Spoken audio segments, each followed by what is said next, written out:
Welcome to Sounds of Sud. I'm your host, Jasmine. This podcast is for all the music lovers and anyone that wants to learn more about working in the music industry. Bringing you interesting insights and wild stories from DJs to festival organisers, we talk to all of the people behind the scenes that make the magic happen. So make sure to hit subscribe and I'll see you on the dance floor. Welcome, Cinti and Dawes, to Sounds of Sud, the podcast. How are you? Really good. Thank you so much for having us. Oh my God, thank you so much for coming over after a busy day, because you guys are not local to Sydney, are you? Yeah, I'm way up on the northern beaches, so far north that it's kind of starting to not be Sydney. But... And I'm so far south that it's kind of starting to not be Sydney. Yeah. Look, we meet in the middle, it's fine. Well, thank you so much for coming over here. I say it to everyone, but it's a lot to ask, especially in the middle of the week, so thank you so much. You ladies have come over here today because you work for DanceWize. We do. Yeah. New South Wales. DanceWize New South Wales, yes. Yes, we do work for DanceWize New South Wales. And first of all, maybe if one of you wants to just explain a little bit about what DanceWize is, we can go into obviously a lot more detail, and then we can talk about what you guys both do there, because you're in this, the same role. And yeah, and then we can go from there. Yeah. So DanceWize New South Wales is a peer-based harm reduction program. So primarily, our role is to attend music festivals and provide harm reduction, both in the form of like having conversations with people about safer drug use, but also we do like a care space in case you get a little bit too wobbly and need some peer-based assistance. So not quite I need medical, but definitely I need help. Kind of we fill that space. Yeah, or even just I want my mum. It doesn't have to be related to any sort of substances. Sometimes it's just really overwhelming and you need a cuddle from someone who is a random person. And we provide that service. Yeah, there's mental health, especially in the post-COVID years, has become much more of a part of our service provision as well, providing those acute interventions. So, you know, really sort of having a holistic approach to harm reduction that's not just associated with substance use, but also heat, cold, emotional sort of stuff that comes up in unfamiliar environments. Yeah, we try and do it all. Yeah, we do try do it all. All of it. Yeah. Yeah, it's so good. I love what you guys do. I think I first interacted with you at Lost Paradise. I was there, not this one just gone, the one before that. I can't even remember who played now, to be honest with you, but we had a good time. Arctic Yes. Yeah. And we came over and you were actually there, because I remember when I spoke to you on the phone when I was signing up to volunteer, I recognised your voice straight away. And I was like, you gave the talk at Lost Paradise. It was so weird how I could even tell that over the phone. But obviously the weather wasn't great, so when we would typically probably would have done a bit more partying, we were like, oh, what should we do? We'll go check out all of the different stuff, because like at really festivals in England, I don't know if it's just I wasn't interested in it because I was so much younger, or whether it's not a thing, but I definitely think it's not as big as a thing, or it wasn't then anyway, like all of the extracurricular activities, you know, like the circus and this and that. So I found it really interesting. So then one of the talks we went to was obviously DanceWize, and I was like, oh, that's so cool, that makes so much sense. You'll be way more likely to go and ask for help from someone that you know is not going to judge you. I think that's literally like the biggest thing in what makes like the service so good, is that it's like anything, right? The fear of anything and any kind of judgment or rejection or whatever is like really off-putting. And that's why we make sure like we recruit exclusively from people who go to festivals and hang at festivals and are fine with these sorts of things. You know, we make sure that the peers that we have on site are reflective of the peers that are there as patrons, because like you said, it is really important to see somebody who is like you, who has no vested interest in anything other than helping you when you're scared in the middle of a festival. Yeah, no one wants to ask for help from someone that's like a cop or a medic that looks somewhat like their disappointed uncle. It's like if you see someone that looks like a friend, it's so much easier to ask for help. Especially when all of your friends are whinging about you ruining their night for being sad. Yeah. So we get a lot of that. Friends dropping off their friends to DanceWize daycare. It turns into a little bit of that sometimes, and that's fine. Like if the middle ground between them sitting alone and crying at a festival while their friends go and have a fun time and them sitting and crying with us, like if that's the role that we play there, then that's a really important role, I think. Yeah, we have plenty of tissues. We're all good, Yeah, you guys actually took like the words out of my mouth, because I was going to say the biggest surprise I had when I started volunteering for you was that the fact that you can actually just drop your friends off and you don't need to stay with them. Yeah. I was like, that is the best idea ever, because there's nothing worse than like when your friend or yourself is like having a bad time in that kind of environment, because it's happened to everyone at some point. You don't want to ruin your friend's night, especially when they're spending so much money. You feel guilty, and then you feel even worse, and you're not like, it just spirals out of control. But if you can literally just go and leave them somewhere safe and collect them, it's like, what, like, it's amazing. Yeah. It's really, one-stop shop. And I mean, you know, that's not to say that a large amount of our presentations don't relate to substances. Of course they do. People take drugs, and I think the more we have open and honest conversations about the fact that Australians really love taking drugs, and how to have conversations about how to do that safely, I mean, that's harm reduction, and that's ultimately what is going to save more lives, I think, than anything, is having that education available. And I think that's a really important service we provide that isn't really provided for anywhere else, especially not by the government. And it's so interesting. Like the drug chart, I was like, wow, that's so cool. So cool and so simple, and yet probably so effective. Literally, so many of my friends, since looking at that, have stopped drinking and doing other things. Alcohol and ketamine is a terrible idea. I will put that on a podcast. I will die on that hill. You will vomit. It will never be fun. It seems like it's fun after about 8 beers. It's not. No. Please don't.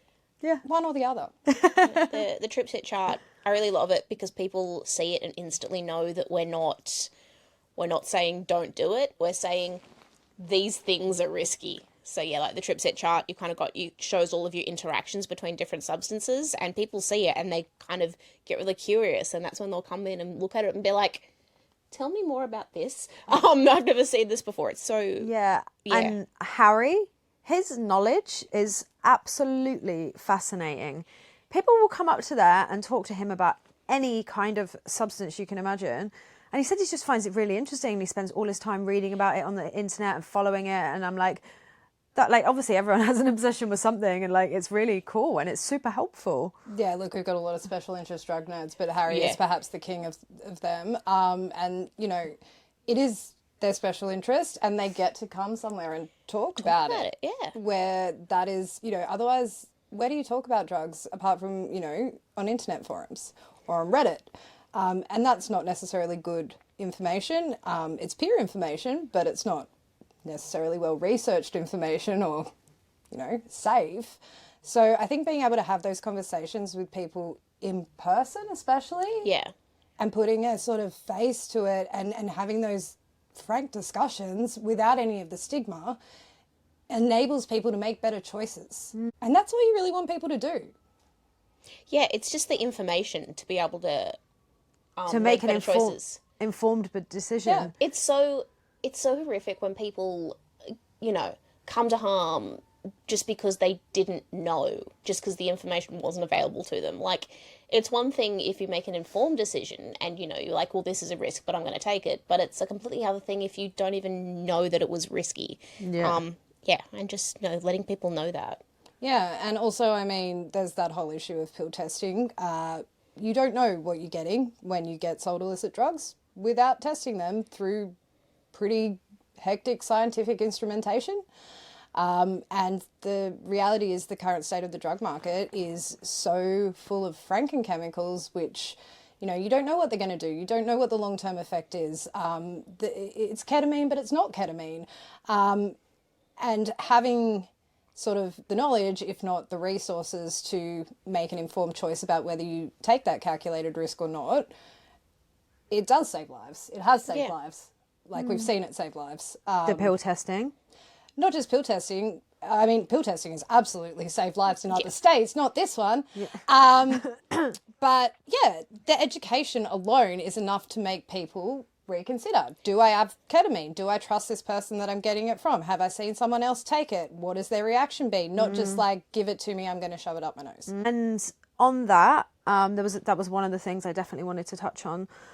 God, I wish I brought a notebook in here. Like, there's so much. I'm like, my brain's going crazy. But pill testing, obviously, for those listening, most listeners are in Australia, so I'm guessing Sydney. Do you want to touch on a bit about where we're at with that kind of stuff here, if there's any future plans, what your concerns are? So, pill testing, they've just done a trial in Queensland at a music festival. They've done a few trials in the ACT. We're currently not allowed to do it in New South Wales. However, they just have opened up a trial of doing, you wouldn't call it pill testing, you'd call it like drug testing. Checking. Drug checking, because it isn't just pills. But they are doing drug checking now at the supervised injecting centre in the Cross. Is that just for pre-existing clients? It is, yeah. So it is for their client base kind of thing. But they're kind of using it as a trial to, hey, can we do this in Sydney, in New South Wales, kind of thing. So Yeah. I mean, the fact that we don't have it here is simply political. I don't really think there's any way around that. There is enough evidence now from this country and from around the world to show that it is the number one way to reduce harm from illicit substances. Abstinence-based policing and harm reduction methods do not work, much the same as abstinence-only sex education doesn't work, because, you know, we've tried that since the 60s and it doesn't work. We have the ability now to test these things and to provide people with accurate information about the risks that they're going to be taking. Choosing not to do that and choosing to focus on policing and just say no approaches is really just detrimental to the overall social cause of reducing harm, and more people will die if we do not have pill testing instituted in this state. I mean, that's just a fact. The evidence backs that up, and I don't really understand why we don't yet, other than conservative politics, which really, I mean, Queensland is more progressive than us. Yeah, mad. I mean, I don't know if you remember Joe Bilky Peterson, but like, there was a time in Australia where no one could ever perceive Queensland being progressive on these sorts of things. And now we're here, the largest state in Australia, letting kids die at music festivals, preventable deaths. Constantly. They're preventable. Can you tell... Sorry, you go. I say it's so weird though, because we were the first state to have a supervised drug consumption room in the form of the injecting centre in King's Cross. Like, nowhere else in Australia had that. They had to rewrite a heap of legislation to make it okay to possess heroin just in this one building in King's Cross, kind of thing. And we did that before anyone else, and then We had 14 years of a Liberal government. yeah, we did. Yeah, that's what happened. And yeah, and now all What of government? these What government introduced that one? So it was the Labor government that introduced that. And now we're Yes. Liberal. And then we had 14 years of Liberal government. So we went from being the leaders in the nation to behind Queensland. Yeah. I see. And on that, rabbits eats lettuce. Yeah. Moved to Queensland because they couldn't go ahead in New South Wales anymore. I didn't even. So- that wasn't even what I was getting at. I was going to say because they had the pill testing. No, but that's interesting. Tell Well, me more. that kind of leads into this, doesn't it? And it leads into the fact that, was it 2017, 18? 18, 19, the coronial. Oh, that was 1819, yeah. So 1819, there was the coronial inquest into festival deaths in New South Wales. No, it was the 1819 festival season. It was after that. Yes, Yeah. after that. Yeah. So 6 deaths? Pretty sure it was. It was at least 4. Fact check that, but I think it was 6. Yeah. And if you have a look at the coronial, it's an interesting read, and I recommend anybody, like, if you want to go read a coronial inquest, this is the one to read. The emotion and the soul-searching journey that the coroner goes on from the start of the paper through the paper it really is a testament to why this is necessary, and why when you actually sit down and think about it and look at all the evidence, it's not really, like, it's not hard to come to that conclusion. So they made a bunch of recommendations out of that coronial inquest. One of them was to get rid of sniffer dogs at festivals. One of them was to significantly reduce the number of police at festivals and invest more money in harm reduction services and medical services. There was a lot of other recommendations. And institute pill testing. Instead, we got the music festival regs. Oh, we got amnesty bins for a festival season. Yeah, but then they got taken away. They didn't do much. No. The So- 5 people that used it over an entire festival Oh my God, season. really? Cindy, you have worked with these since their inception. Tell us about the music festival guidelines and why no one can make a profit in New South Wales at a festival anymore. That's amazing, because I was going to say, obviously, I met you guys at Return to Rio, and their thing has just been all over the media. So please do, because I'm very Okay, interested. so the music festival guidelines, which are available online, you can go and read them. so what is it? The music festival guidelines for music festival organizers, I believe it's called, something like that. So it kind of has all of this kind of management criteria, and it's like this is how many medics you need per 10,000 people. This is how many harm reduction workers, which is us, you need on site per 10,000 people, and also how many police. And the police number is very, very, very high, and they're all user pays police. So that cost just of the police alone is... They get paid $126 an hour before midnight, and you usually have to have at least 16 user pays on site for a 15,000 person festival, something like that. Yeah, and usually there's more like 80. Yeah. Yeah, and so that Astronomical cost is really hurting festival organisers. Also having to have, I think there's the 2 securities as well, so there's an additional burden of that. And to get subject to these guidelines, that is a completely arbitrary process. What do you mean? So it's all run by ILGA, the Independent Liquor and Gaming Authority. They get to decide who is subject to these additional onerous regulations and who is not. The conditions on which they decide that, as drafted in the legislation, are so vague, it could be anything. It's kind of... So there are some things written. It's like, is the festival over 9 hours? Electronic music. Is it electronic music? Is it over 3 stages, 9 hours, 10,000 people...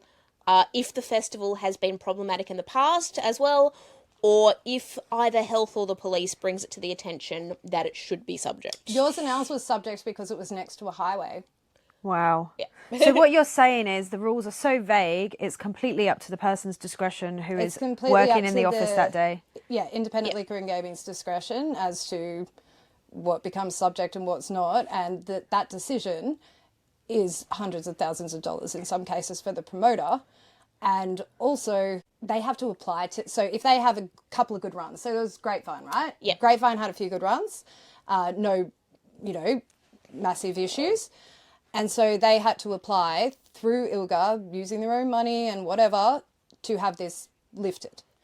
I think they did that 3 times. They did it a few times. And at some point promoters have said, if this keeps happening and we can't get off this list, we can't afford to run this festival in New South Wales. And that what's happened to Return to Rio?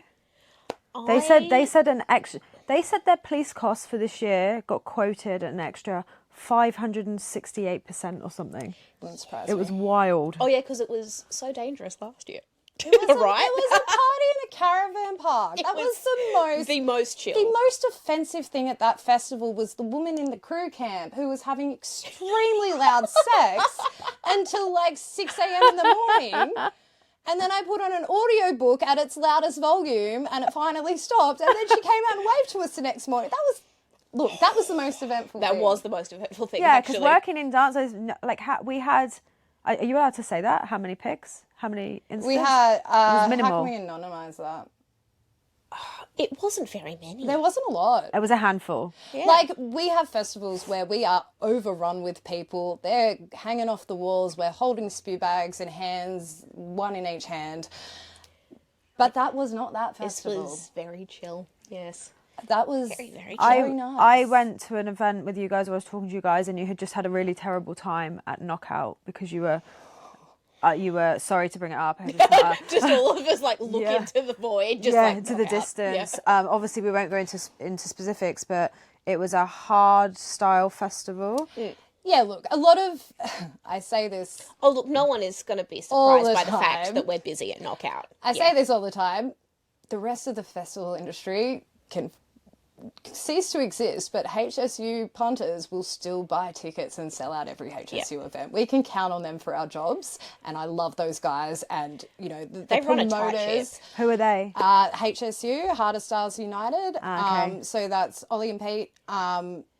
Brilliant guys, wonderful, and they really care about their community. And so that was a tough festival, but that wasn't on them. No one puts more effort into crowd care and making sure that the harm reduction is forefront of mind than I think that community, those promoters and that community of people. Well, if you had, because that's definitely not what I was alluding to at all. I was just going to say, you had 2 care spaces. It was a huge event and you still had so many people. You guys were inundated. So it's crazy to think, people are going to use the service, like, and they should give you more funding and more, like. Do you know what? No matter how many people I put on my roster, no matter how much space I ask for at an event, I realised last weekend with the last event that we did, it will never be enough. There will always be more people who need help. And I mean, that's a little bit daunting because, yeah, we don't have infinite funds.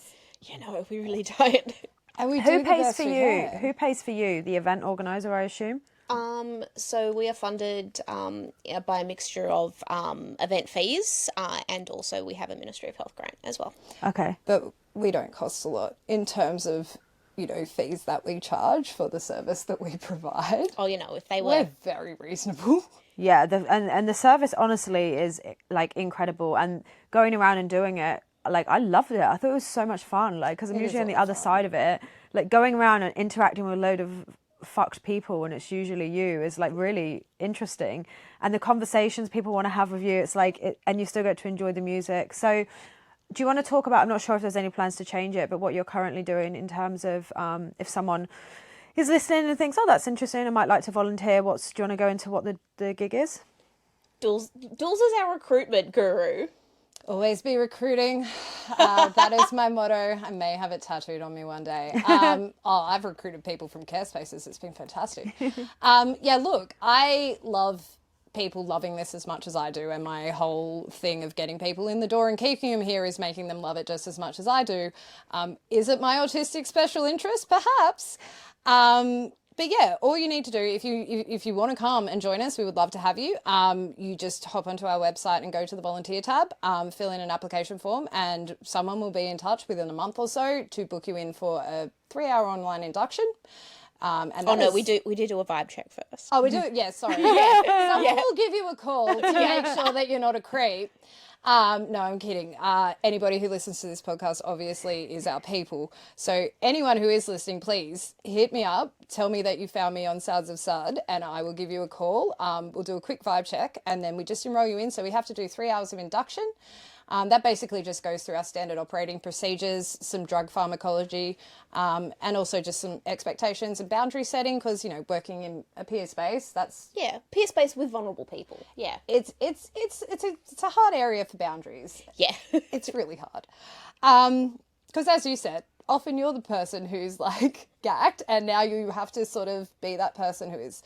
So, you know, there is an expectation of sobriety for your shift. After your shift, I don't want to know. Fly be free. Go and have fun. Yes.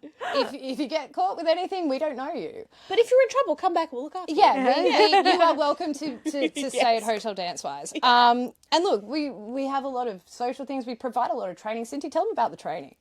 Oh my goodness. So we do a lot of trainings. We have like monthly team meetings and we try to always get some good training in there. We've got a relationship with Dr. Rob. Where is Rob working? Dr. Rob Page, the loveliest drug and alcohol. So Rob used to run the Gorman unit. He is an amazing drug and alcohol doctor. And he comes in and does some drug pharmacology talks with us. We've got connections with Wild Minds, who does some of our trip setting psychedelic crisis training. We've also got a heap of internal trainings that we do around things like, you know, our operating procedures and how to use a goddamn radio. But, you know, we always get people in. We had CanTest come in and give a talk to us who are doing the drug testing down in Canberra. And recently the ministry has really acknowledged the extra work we do around the mental health sort of acute intervention, and we are sort of doing mental health first aid training. So we're getting everyone upskilled on that. So, you know, there's a lot of skills here that are transferable. And that's what a lot of the feedback is, right, from volunteers, that this has real-world implications. So looks great on your resume. It looks great. So many people have gotten jobs off the back of DanceWize that have absolutely nothing to do with health. Yeah. Because I think people see that if you're willing to show up and give your free time to help other people, I mean, that's a pretty good testament of character. Yeah. I know everybody that I work with always gives it their all, and sometimes in very fucking trying circumstances. I can imagine. But yeah, look, it is fun, and like I tell people in the induction, 95% of the time it's a fucking great time. Yeah. 5% of the time it can be a little traumatic, but we do have a lot of things in place to... Yeah, you have like the employee support. Yeah, well- what's it called? EAP. Yeah, we can provide you counselling sessions and everything like that. We have really comprehensive sort of debriefing strategy, like, you know, we don't just be like, okay, so you've all experienced some vicarious trauma, go be free. We do like to follow up with people and we do check in, and obviously, you know, what do we say? You're our most important pick? Yes, Yes. you Oh, are is that your most important pick. Yes. So we really make sure that people prioritise their own well-being and nobody is giving spoons that they don't have to care for people, because it is a lot sometimes, and it is hard, but it is really rewarding. Yeah, it's the hard times that are most rewarding, though. There's a lot of trauma. Oh my God, there was someone I interacted with at one of the festivals and he was like so grateful for the help. And I was like, that's okay. That's okay. It's nice to help people, you know? Honestly, my kids are not very validating. I get my validation from cook people at festivals. Yeah. It's fantastic. I feel like a good human. But, I was at some random event that we were doing a little while ago, and this guy came up to me, and I thought I'd gone to uni with him. I hadn't. He had selfies from the last 4 events of us in the care space. And I'm like, but you're not in the care space now. And he's like, let's get a selfie. And you know what? That made my heart really big. I was like, 4 events and you just keep coming back. That's Must be good crazy. service. There was someone saying something about someone, sorry, I'm trying to keep it super vague, that came to them and said thank you, and they had helped them at a previous event when they were in a really bad situation, which I think you've all had actually, or a few of you have had that on multiple occasions. Yeah, I had someone come back and make an appointment. I don't need you now, but I'll probably need you in an hour That's and a half. what it was. He came by, gave me a big, high five, big, bro hug, and he's like, see you in a few hours. And I'm like, sir, no, that's not a goal. I mean, please do come back if you ever need us, but it's not a goal. Do you want to talk about risk management first? Hilarious. So in terms of going to the event as a volunteer, you probably need to highlight the fact you don't have to work the whole event, obviously. Yeah, do you want to explain the deal with like a single day and a multi-day event? Yeah, so if we're having like a single day event, we'll generally chop it into 2 shifts. So you either get the first half or the second half of the party to go and, experience the festival and see the music and not have to be constantly looking out for people that are having a wobbly time. At multi-day festivals, we generally ask for two shifts in between 6 to 8 hours, and then the rest of the time, yes, fly be free so long as you're sober for your next shift. Yeah, and we have like stuff with the multi-days which make it nicer than normal. Yeah. So we have like, well, apart from that lady who crashed our camp at Return to Rio, that was just the poor movie I never wanted to hear. Yeah, like we've got staff camping. We often, at Lost Paradise, we have hot showers. We have staff toilets, which is still gross, but not Better as gross. than the patron ones, yep. Yeah, there's definitely a lot of perks for sure. Yeah, you get a meal token for the shift that you work. And for the longer festivals, the cost of volunteering is really high. We acknowledge that. So we try and do what we can.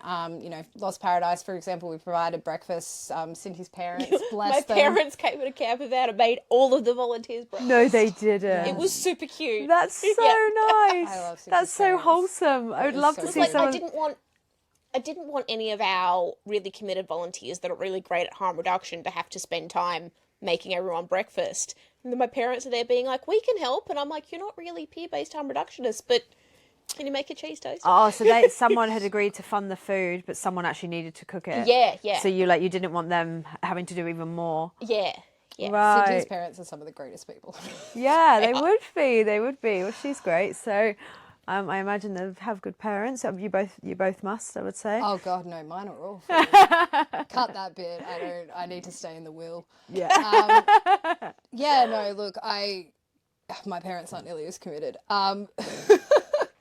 But no, look, we have a lot, like it takes a village. Like, Yeah. all of our families to some extent have been dragged into this at some point. Oh, I can imagine. And with the people, so for us, a festival of Lost Paradise, for example, which was 15,000 this year.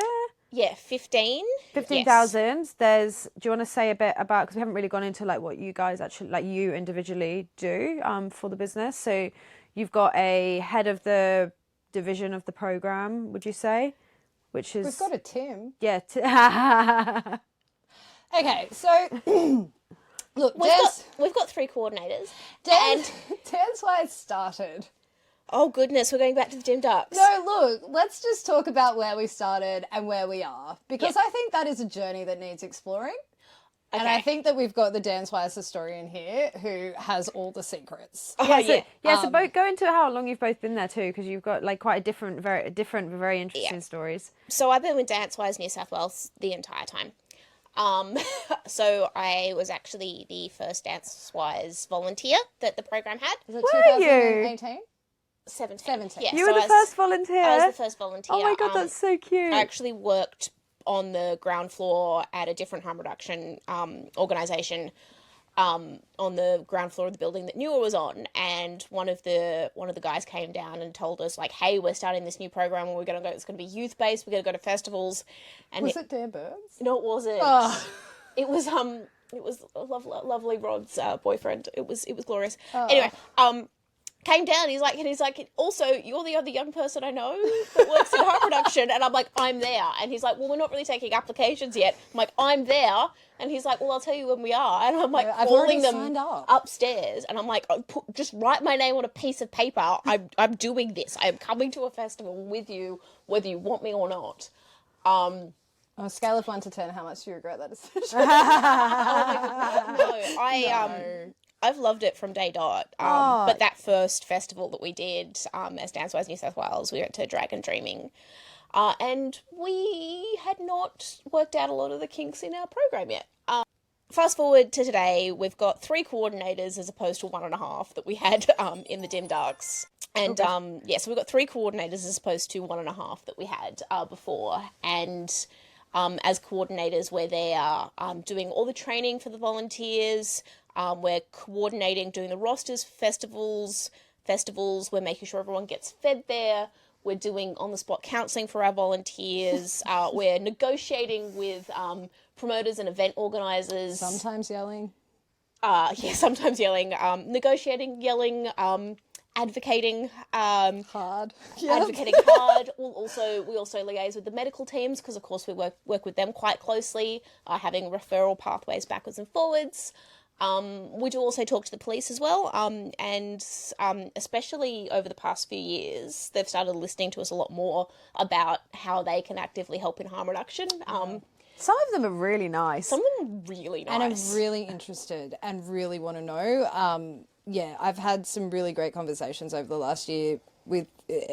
It's been at places where there have been critical incidents and they've come up and they've been like, what's happened? What is going on? I mean... How can we help? How can we help? Yeah. What are we looking for? Like, what can we do to help? Which, compared to 5 years ago, I don't know, I wasn't around then. 5 years ago they did not want to give us the time of day. But now we're getting really respected as the harm reductionists. And, even the police are coming up and being like, what should we be doing? How should we be keeping people out of trouble? And I think it really is reflected in our volunteer base as well. I mean, we've got such a diverse... The peers that we have is from such diverse backgrounds. Like everyone is so different. Yeah, like we've got law professors, like we've got postal workers, we've got every job in between, and somewhere somebody knows the answer to whatever weird question you have. Yeah. If it's drugs, it's usually Harry. But, anything. I mean, my background's in medicinal chemistry and law. Cindy, yours is in, like, fucking management. Like, Tim's is in... what did Tim do? Criminology. Like, Hilarious. We've got nurses, we've got social workers. So, like, every person who comes to the site brings their own specific cool skill set and, they're not acting in their capacity as they would 9 to 5 Monday, but everybody has these tools that they can pull out. So we don't have to have all the answers. We just need to know where all the keys are. And, we have a really good relationship with all of our volunteers, I think. And How many would you say are your regular volunteers that, like, show up multiple, you know their names, you know them? I reckon we've got about 90 regulars. Way more than we've ever had in the 2.5 years that I've been here. Wow. Yeah, the community has really grown and flourished into a really positive, nice place to be. And I think that the diversity of that base is really what makes us who we are. Like, it's not me, Tim or Cindy, it's us pulling everyone together and putting on a show and making sure that the wheels don't fall off is basically our job. And then Monday to Friday, we're planning for the next one, or we're designing trainings. We've been approached by universities to design some trainings because, you know, in a lot of the residential dorms. Yep. They want us to go and talk to the people living in Uni Lodge about NANGs. NANGs. And that's a new thing. Yes. That's so interesting, and it's so cool that the people are actually being proactive and like engaging you for that kind of stuff. It really shows whether, you know, how you guys can evolve over time and become bigger and like more important. Like, that's amazing. Yeah, and look, we're having more people, you know, we talked about the regulations before. Those people have to have us there. Yeah. They're mandated to have us there. They don't have a choice. I mean, we're the cheapest thing and we probably do the most work for the least price, but they don't have a choice. So what we're seeing now is smaller venues and promoters. You know, for instance, we did a couple of weeks ago. Ocean Alley? We did Ocean Alley down at UAW, where I saw my four-time care space buddy, and the day shift. So, you know, these regular local events, that people are choosing to have us there because they're seeing the value in our service. And I think that's amazing. Yeah, that's like, that must have been like a huge wow when you got that email, like, oh my God, they want us to go there, like, and they're gonna... The wow one was the Fred again. Yeah. Okay, that was probably the worst week of my life at this That job. was a lot of again and again and again. I've seen Fred again too many times. But they really wanted us there to help out the crowd, and it was really... Oh, it was optional. They weren't mandated. They did not need to have us there. They wanted us I'm there. sorry, their promoter is now a DanceWize volunteer. So... They saw the value they wanted to be a part of it. He wasn't a promoter, he was on the event team. But oh, okay. Sorry. Yeah. Yeah, that's amazing. And I don't know if I asked this before, but I don't feel like we answered it if we did. How many, so you've got at a festival, you've got someone pulling it together, a coordinator, which is what the two of you do. And then you've got someone who goes and works in the ECC. So they're the... Yeah. So we've got a 4 or 5 casuals that will do the ECC shift. Do you want to explain what ECC is as well? Oh, so all of our rovers. So we have rovers out in the party, you know, looking out, and they're literally just wandering around, looking for people that are in trouble and need assistance, kind of thing, with a radio on them. So we've actually got a representative in the emergency control centre that's listening into all of those radio calls. So if any of them find someone that, you know, needs help or maybe really urgently needs medical, they're there to receive those radio calls and liaise with the medical team, being like, they'll actually turn physically to a medical representative and be like, you guys need to get, you know, a team to this location right now. You know, we've got a serious thing there, kind of thing. So yeah, our ECC reps are really important.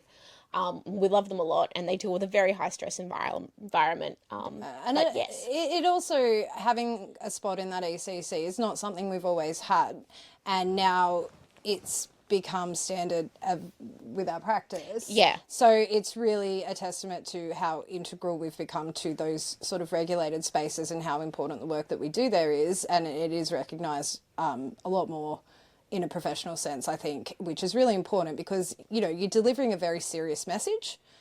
And yeah, sure, we're doing it with sparkles and, you know, glitter and all the things, but it is a serious message, and you need people to take you seriously and to consider you as experts in your field, which, you know, all we do is talk about this stuff all day. Yeah. I have not written my PhD yet, but I feel like I could probably have written about 8. You could probably have written about 20 in the last 5 years. So they're the kind of eyes in a way, because they're next to the police, they're next to the ambulance. They've got everyone's own thing has a link to that room, and then they so how you can call it's very smart. Obviously I'm sure that there's very complex systems for this kind of stuff, but I've never been exposed to it, and I'm like, oh, that makes sense. Cameras everywhere. Emergency command centres are the coolest and scariest rooms. Do not scratch your ass at Sydney Olympic Park if you do not want to be observed. So an emergency control centre or room will be a little it's like a war room, and everyone's in there, and you'll have a representative from like ambulance and one from the medical teams, and you'll have like us, and then you'll have the police and security, but then you've also got the people that manage the bars and the artist teams, and everyone's just in this room all talking to each other to make sure that everything goes as smoothly as possible at a festival. And yeah, there's usually a wall of TV screens where they've got cameras on the entirety of the crowd. If you are at Sydney Olympic Park, like, we're not kidding, they can see absolutely everything. But, you know, they're there watching the crowd, looking out for people and coordinating radio calls across everyone and all these different teams just to make sure everyone stays safe. And then we've got the team leaders who are in the care space, and so that their job basically is to run the group of volunteers in the care space, allocate people in care to them, document the care, make sure the paperwork's in order, because as a ministry funded program we do have to report and we have KPIs to meet, but also at the base of it, if someone does have a critical incident or, you know, our paperwork forms part of that sort of investigation, if there is one, and it has happened in the past. And so, you know, we have a pretty high threshold of, you know, keeping documentation and keeping records. It's not just a, hey, how's it going? Here's a beanbag, sit down, good luck. Yeah. It is a very tightly run operation in those big events. If you fall asleep in our care space, you will be awoken every 20 minutes to make sure you are still with us. We are very sorry, but we have to do it. Because we are checking on you and making sure that everyone is safe and well in our space. Yeah, and it's all very well like organised. So Lost Paradise, 15,000 people. There's your you know, either one of you, the ECC person, and how many other people have you got with you to pull off a 5-day festival? We try to get 200. 200? If we could get 200 volunteers, we would take 200 200? volunteers to Lost Paradise. I'll drive them myself. We can't usually get 200. It's usually a lot closer to 100. But if we could get 200 for Lost Paradise, we would take them and we would definitely be able to make use of it. Lost Paradise is... It's a marathon. Oh, it is a marathon. Multi-day festivals are less like running a festival and more like running a town for a few days. It's like being the mayor of the most cooked town you've ever been in for a while. Everyone's high, everyone's crying, nobody has a house, they're all intense. Yeah, it's and on the fourth day, everyone's taken way too much acid. Oh, yeah. And things just happen at festivals more than they do in real life. Like, you will experience more breakups and, you know, more like absolutely joyous moments, of course. Like, festivals are an amazingly fun, creative place to be, but with that just becomes just so much more things happen in such a small amount of time. And that's what I've always said, and like pretty much my motivation for starting this is like when you go to a festival with someone, you've like shared an experience that you've just connected with them on a way like you can't even begin to imagine to other people, because you've literally been through the wars together and back. Like you wake up in the morning and you're like, oh my god, I cannot even face doing anything today. And then sure enough, the music comes on, up you get, and you have the best fucking time ever. You know? What was my line at Lost Paradise? People get very intense. yes, they do. That was what I kept repeating to myself on day 4 of Lost Paradise. I'm like, the tents, they just make people intense. Yeah, 200, that's mind-blowing, because I remember you guys were struggling a little bit, so one of my friends is she organises meetups and stuff for all the English and Irish people and whoever. I'm pretty sure you started off at Lost Paradise. Oh yeah, no, all of your friends that came to Lost Paradise really did help. Yes. Yeah, but no, I didn't know them at all. My friend just has a big following. It was incredible. It was half expats. Everybody fell in love with the Irish sailor. It was great. I think, you know, those guys made some amazing doof sticks, and it's a great way to sort of meet people in the community in a natural way when you're an expat. Definitely. Yeah. And so I was going to say, my friend Rachel, all she did was share it on her story for me. I then sent them across, and I was just like sending them all over to you. I was like, no, sorry, I don't know this person, but like they were all great. Take them. And they will, because for an expat, especially if you've just got here, I've been here a long time. I've been here for 9 years next month. But when I first got here, I didn't have any fucking money to be going to a 4-day, especially the fucking cost of them. Yeah. It's expensive. Like pitches are $2,000 weekend. Yeah. Minimum $2,000. So I'm older, I'm at a different point in my career. I can afford to go to that kind of stuff now. But when I first got here, I couldn't. When you're on a casual job, you don't know if you're going to get hours from this day to the next. Your rent can go up at any moment. So for if I had known about that way back when, I would have been all over it. Well, it wasn't actually a thing because I got here in 2015. So, but if I had, I would have been on it way sooner, for sure. The second sign up after you know, it's a great way to see a lot of festivals. How many festivals have you been to? Oh my god, someone asked this. We were having like a stakeholder meeting and everyone was like, go around the circle and say how many festivals you've been at. And I'm like, over 70? I don't know. Like, worked out over 70, yeah. You would have gone to at least 10 last year, if not more. Yeah. 19, I did 19 last year. 19 last year, wow. I don't even know how many. And I've it's done like, this and year, I've all of them. seen so many different genres of music, and Some of them so many times. and met so many different people as well. So it's kind of like you go to a festival and you get given friends, and you get given food, and you get given all of these cool acts to see, and you know you camp with us. So it's like these are your friends, and this is your family, and it's so great. Yeah, there's actually so many benefits from doing it, not just the free ticket. Like you say, it's if you want to go and none of your friends want to go, you get to go, and it's like half the cost of going because you only, We minimal will expenses. hook you up with people to carpool with. We are, And everybody finds like friends. Like I've never met anybody who's come to a DanceWize festival and hasn't left with at least one friend. Yeah, and whoever you do that shift with, you're bonded for life. You're drinking with them afterwards, you know. But that is your jam. exactly what happened with Robin and I. Exactly. I got paired with her. We did roving, and I was like, "This bitch is crazy. I love her." It does have the words in it, yeah. Yes. I was like, You will find your particular brand of weirdo at DanceWize. We have them all. Yeah. But yeah, no, it is a really lovely sense of community. I like that. Like that's what made me really love it. I think because it's hard to make friends as an adult. 100%. So really that's is. my friend Rachel who shared it for me. She does this whole thing about like loneliness and meetups and all this stuff and day trips with people in Sydney. I'm like, I really struggled when I first got here, and you're almost hard. ashamed to talk to anyone about it. Yeah. you know? Or you get like forced into these friendships, like for example with me, where I had kids and I'm like, well, I guess the people whose kids are my age at school are my friends now, and I didn't really have a lot in common with a lot of them, and like, I'm a bit weird. And in such a good way. yeah, but And then like you came not in in- a suburban shy way, so that wasn't. Yeah. And you came and joined us, and you camped in the mud with us, and now you're one of us. Now I have an expensive tent. So can you tell me actually? So where did you come into the whole thing? Where did I come in? Fuck. Did you volunteer? You turned Yeah. up. You turned up at an induction one day, and then you had on this cool shirt, and then I wanted you to be my mum because you knew a lot about drugs and told me to take more magnesium. Did you take more magnesium, Cynthia? Yes, I did. I talked about 2CB for a while. And then I met Harry and I'm like, well, I don't know fucking anything, do I? So yeah. Sorry, just on that. My friend tells me a lot about the 2CB, and it never used to be a thing in Australia. He used to talk about it from England and say it was impossible, and then now I know that Research chemicals. Yeah. Anything that has a functional group stuck onto the end of a 2CB molecule now is a researched or designer drug. It's very popular in the eastern suburbs. And I'm like, you guys can afford cocaine. Come on. Interesting. But sorry, I completely cut you off No, there. So I don't said know I wasn't what I going was to do talking that. about. I don't know But where did we get you? I knew you because I did your induction, but how did you find us before that? Oh, my friend Grace. So I was doing my honours at Wollongong, my honours year, and my friend Grace volunteered. Grace hasn't volunteered. I ran into them the other day. Yeah, and they were like, you should do this thing. And I'm like, yeah, cool. And then it just became my life. It'll do that. And now I'm here.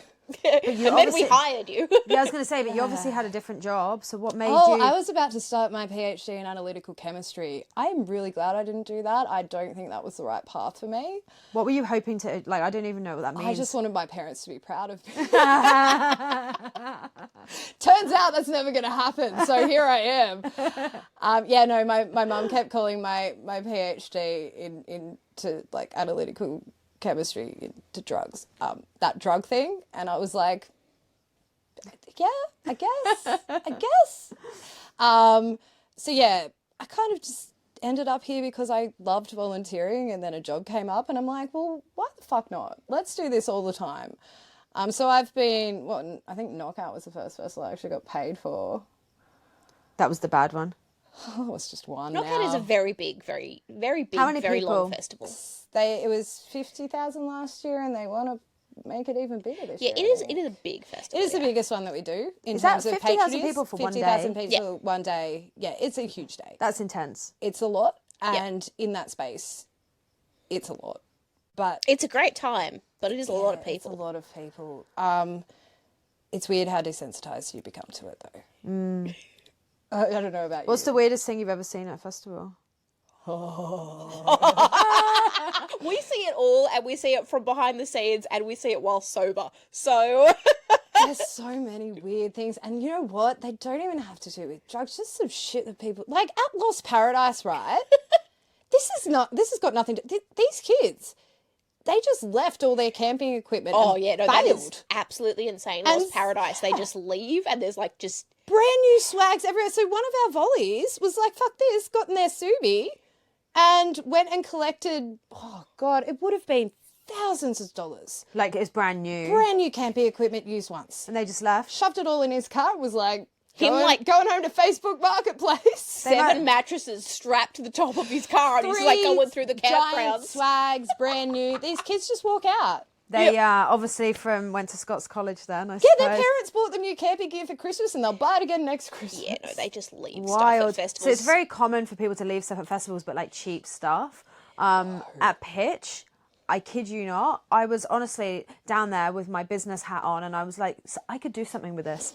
Like like you say, expensive stuff. That's crazy. I'm pretty sure one of our volunteers had a very nice time on Facebook Marketplace with that gear. Yeah, if you've gone there and in more power to them because it was just going to get dumped. Yeah, if you've got a van to take it home in, why the fuck not? Oh, they made that Subaru do hard work. Yep. I've Hilarious. never seen a Subaru work harder. Just seeing him come back across the campground, and he's like going over the hillsides and It was like mattresses on the top of it. flying everywhere, and I'm just like, I don't know what this is, but I'm here for it. Why not? Why not? And then what else? I'm sure you've got What some else good ones. is weird? God, there's some weird stuff. So cooked people are my favourite people. By far. It's hard not to say the cook shit you see without incriminating anyone. Oh, okay, fair enough. No, fair I enough. think I've got one that I can tell. Yeah, do because generic it was ones outside the care space. That's fine. No, I'm telling a care space. All right, story. go. So, a lovely patron at a festival was brought to us by their friends because they were very anxious and they had obviously taken a few substances, but they were having a really hard time. They were freaking out, and the cause of this freak out that we learned when brought them in, sat them down, cup of tea, how are we going? Was that no one believed them that Henry Cavill was the hottest man on the planet.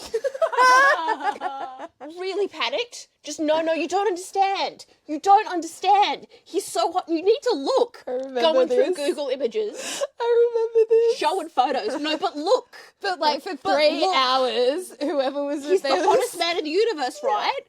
Poor I wonder Jason if was sitting there being like, yes. Yes. And the whole care space had to be in on it. And we're all agreeing, being like, no. We're not agreeing just to placate you. This is a very attractive man. The Witcher had just come out. We were all very much on board. He is a conventionally very with attractive him being man. the hottest man in the universe. We're like, yeah, no, actually, at the moment, might be. Yep, no, we're agreeing. He goes, no, but look. Yeah. There was some Next passion. photo, look. Yeah. That's so funny. The That's anxiety. so funny. And, like obviously we try to make people that have anxiety feel a lot more comfortable and, in a space where, you're safe and, you don't need to be stressed, but... I bet you see all sorts of stuff. Oh my all goodness. sorts. I mean, I've even seen a little bit of myself and I'm like, wow. And they were like quite, somewhat quiet events. And I'm sure there's a lot, so I don't want to open a huge emotional can of worms, but what's the... We're completely desensitized now, don't worry. I was going to say, what's the hardest part for you, other than the lack of support from the government? Not being able to pay the volunteers, that Yeah. sucks. Like, I hate that. I don't know about you. I really do as well. It sits very badly with me because this isn't picking up cans at a festival. Oh, yeah. Like, this isn't a volunteer, hey, come and volunteer at this festival. You have a great... Like, there's a level of skill and a level of expertise that need to be employed when you're dealing with very vulnerable people in these settings. And the fact that we can't pay those people to do it, apart from a festival ticket and a meal token and a bit of vicarious trauma for good measure, that sits wrong with me. And it will always sit wrong with me. And until we can pay these people to do more work than the police or the security at sometimes are doing, I don't think that it's a great deal in terms of... And you're so much more approachable too. Look, I can see why people love it, and I absolutely think people should do it, and I absolutely think it's worthwhile. I feel like people should be paid to do this work. Yeah, it's... I just want to be able to provide more. Like, even if you were still volunteering, it's... So our volunteers still, you have to bring your own tent, and you have to get there, and it can be really hard, and I just want to be able to, get big camper vans for everyone and, Make it a bit better. Cynthia and I spend a lot of time looking at greys for, like, buses. We do. Yeah. That we can just put everyone on a bus and go. Oh my God, a bus would be such a good idea. Yeah, call the ministry. Tell them that we need a bus. There's so many on grades. It's in the financial year coming up. We can get one in the budget. Look, they're cheap, man. And Cynthia, you can get a bus license, right? It'll be fine. We'll find. I have crashed the van a few times. Okay, somebody in the volunteer pool will have a heavy vehicle license. I'm sure of it. Yeah, like it's not being able to. That's what sits with me more than any of the traumas that I've seen, like drug trauma and stuff. Now I'm just kind of like, it is what it is, and we can do what we can. What with what you've got, and what is the most interesting thing you've discovered since working at DanceWize? Like, it could be either a drug fact or just something bizarre. Like, what do you find interesting? People will still do ketamine and alcohol together, no matter how many fucking times you tell them not to. No, that's not a real one. It's valid though. It's a sad fact of life. Look, I've gotten a huge insight into like the behind the scenes working of music festivals, and it is absolutely fascinating how much work goes into it by like these promoters and event organizers who honestly just want this to be the best party possible, and they've got so much going on to put on, like sometimes, you know, events that last for 6 hours, and they are just there pouring their heart and soul into it. And look, the promoters that have a lot of passion and aren't, you know, the ones that are in it for the money and they don't exist anymore because there is none. So yeah, seeing people put on their passion projects and seeing that come to fruition and seeing how the sausage is made. Seeing how the sausage is made is really absolutely fascinating. No, that's like a very valid point. It is fascinating. Even what I'm so interested in that, and I would love to know more. But like to see what you guys see is it's incredible. It's incredible. So we did. What did we say? Hardest part, most interesting part. What's the best part? I think I know the answer, but I'm going to ask anyway. The volunteers. Volunteers. No, like I do like my dream job with the best people in the world, and we get to help people together. And the volunteers are honestly the best people I've ever met. Yeah. I have so many more friends now than I've ever had in my life, and I love it. Yeah. Because I was the kid that it was hard for me to make friends. I was weird, and we're all a little bit weird, but like in the best way. And yeah, that sense of community and helping people. Yeah. Having a job that shared goal. Yeah, having a job that fulfills you ethically and, you know, professionally. Not many people get to have that. You know. So yeah, we're pretty lucky. And then why at some of them are you both there? Was that just a coincidence? Sometimes we need moral support. Yeah. Sometimes, like, obviously, if it's in a bigger event, and especially multi-day ones, like, you can't have a coordinator be on call for 24 hours a day, so we'll kind of split shift them up kind of thing. Yeah. And sometimes we're just both there because we like each other and want to go, go to a festival together. I just go hang out at Cindy's festival sometimes. Actually, you never come. No, you do. But I that's did. No, I came to Ocean Alley. You did come to Ocean Alley. Yeah. I will let you off the hard style ones. But yeah, I was going to say something. You came to Knotfest, even though you didn't like it for me. I did come to Knotfest, and that was a whole thing. I got the green whistle. Actually, that was the funniest thing I did at a festival. Dislocate my shoulder while taking off a T-shirt, relocated it, and then just kept going. I was in the stakeholder meeting because you were like the first serious injury of the day while doing that. The weird thing was, I walked in and it was the guy who was running the thing from the event I was working at last weekend, and he's like, "Hey, what do you need?" And I'm like, "Can you just put my shoulder back in?" And he's like, "Yeah, wait." And I'm like, "No, I want the green whistle first, please." And he's like, "Can you go back to work?" I'm like, "Not right now. just fine." Later. Anyway, it didn't work and they just popped it back in, and I was like, well, that was disappointing. But yeah, also with the 2 coordinator thing, that's what I was going to say. Sorry, I got on a tangent. We're looking at growth in terms of what we can deliver and the events, because we think that we should be at all events. You know, I think that there is something to be said at nightclub settings, at all those sorts of things, having a presence. And that's not necessarily the full shebang of your care space and your rovers and your Cinties and everyone, but we are looking to train up more casuals to fulfill that role at smaller events, so we're able to be more places and help more people. And so that is why we're sort of focusing a lot on training up people to sort of have those skills so we can deploy to more areas. I definitely I can see this program going like the sky is the limit. Like the more engagement, because a lot of what'd you say? We're trying. Like like my peer group in the sense of like expats, like honestly I had no idea what you guys were until I went to Lost Paradise, and I was like, that's so good. Now I'm such an advocate for you guys. And then like other people that know me, and like, you know, You've sent us a lot of good people. Yeah, and it's that I don't even know those people just from like the idea of it. So I'm like, knowing that service is there, because I didn't touch on it at the beginning, and I won't go into too much detail, but I had like a really bad experience at a music festival in New Zealand. Like I was not like in a good way at all. My friend had a different but complete opposite end of the spectrum reaction. I was physically unwell. She, you know, was mentally not in the best spot, and I ended up in New Zealand at this festival by myself, and I was really, really unwell. I was like for like an extended period of time, and it was horrendous. I'm so glad. But then obviously I was all good. I sorted myself out, but the person in the medical tent was the meanest bitch I've ever come across in my life. I'm like, literally, how old was I? I was young. I was like in my first couple of years in Australia, young female on the other side of the world by myself, and she was just the biggest fucking bitch. And I was obviously all good. I've got myself out of it and I was fine, but like it wasn't a nice experience. So I just always think back to that and think, if you guys had fucking been there, that whole experience would have been so different. Yeah, I think everyone has a story like that. Like, you know, everyone has had a time where they could have used fucking DanceWize. Yeah. And like, they weren't there. And yeah, I think the goal is to get us there. Because as you said, I'm so sorry that happened to you, and I'm so glad you're okay. But apart from DanceWize, we are in New South Wales, you know, like... And Victoria. And Victoria, yeah. I cannot speak for them, but they do fantastic work. We're not the same organisation, though we have the same name. It's a long story. But, you know... this very similar. This needs to be everywhere, and it needs to be commonplace, and it needs to be the new normal, I think. Independent of us. And I think it will get there for sure, because I think I'm not sure if we touched on it at the beginning.